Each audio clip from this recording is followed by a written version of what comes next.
गोपाल दास नीरज ने कभी लिखा था, अब तो मजहब कोई ऐसा भी चलाया जाए जिसमें इंसान को इंसान बनाया जाए।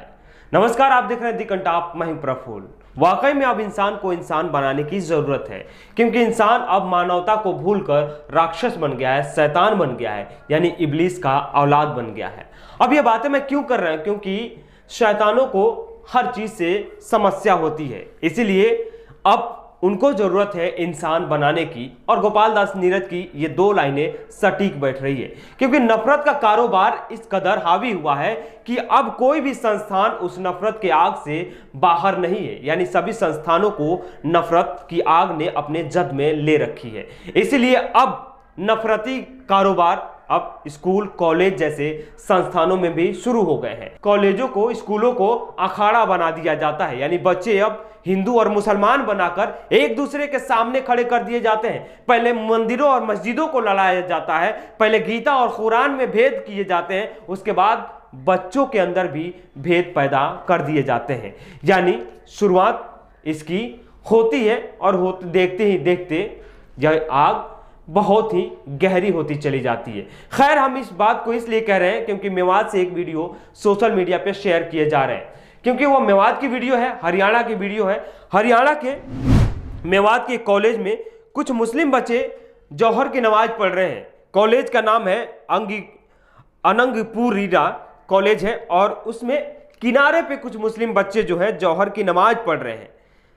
उसके बाद वहां पे कुछ लड़के जाते हैं और उस नमाज में खलल डालते हैं, जय श्री राम के नारे लगाए जाते हैं।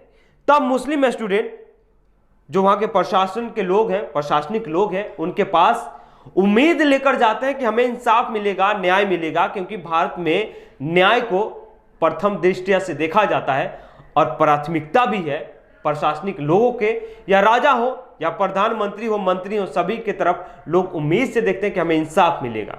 खैर, बच्चे जब जाते हैं तो प्रशासन की तरफ से यह तर्क दिया जाता है कि आप स्कूलों में पढ़ने आए हैं, आप पढ़ाई कीजिए, और नहीं तो आपके सामने दो विकल्प है, आप या तो स्कूल को चुन लीजिए, शिक्षा को चुन लीजिए, या फिर आप अपने मजहब को चुन लीजिए।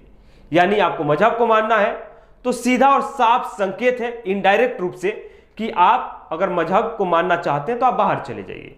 तो यह तर्क दिया जाता है। खैर, उसके बाद में बच्चे वहां से वापस चले जाते हैं। ये नया हिंदुस्तान बनाया गया है जहां पे ये सब चीजें आपको और हमको देखने की मिल रही है। अब जरा सोचिए कि ये कौन सा भारत बना दिया गया है, किस भारत में रहने को लोगों को मजबूर कर दिया गया है कि जहां बच्चे अपने मुस्तकबिल की तैयारी करने जाते हैं, अपने भविष्य को संवारने जाते हैं। स्कूलों में समानता की पढ़ाई पढ़ाई जाती है, स्कूलों में सभी के समान अधिकारों की बात होती है, स्कूलों और कॉलेजों में सभी धर्मों के बारे में पढ़ाया जाता है, बताया जाता है। हम लोग भी कॉलेज के छात्र रह चुके हैं, और जब हमारी कॉलेजों में एंट्री हुई थी तो वहां पे हिंदू, मुस्लिम, सिख, ईसाई तमाम धर्मों के बारे में हमने पढ़ा भी था, जाना भी था, सीखा भी था, सुना भी था।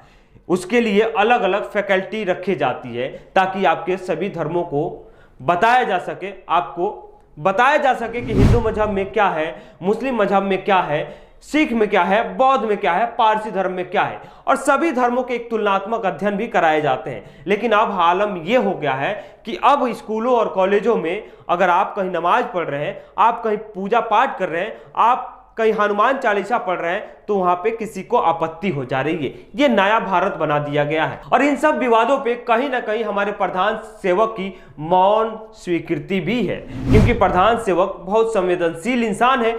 वो बहुत कम मुद्दों पे बोलते हैं, ऐसे मुद्दों पे शायद तो बोलना मुनासिब नहीं समझते हैं, ये इसीलिए मौन स्वीकृति इसको दे देते हैं। तो खैर, देखते दे रहिए कि अब स्कूलों को, कॉलेजों को और संस्थाओं को क्या से क्या बनाने की कोशिश हो रही है।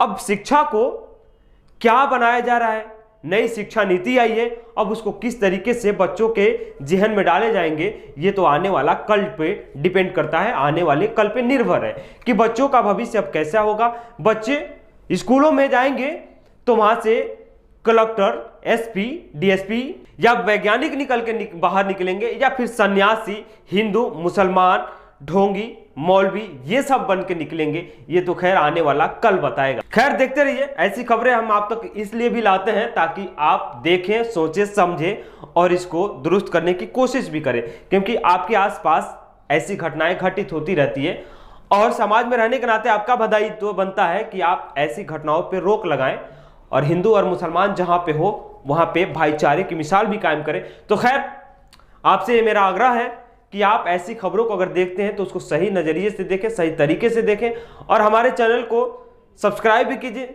और शेयर भी कीजिए ताकि हम खबरें लोगों तक पहुंचाने में सफल हो पाए। अगर यूट्यूब पे देख रहे होंगे तो बेल आइकन दबाइएगा, अगर फेसबुक पे देख रहे हैं तो फॉलो जरूर कीजिएगा।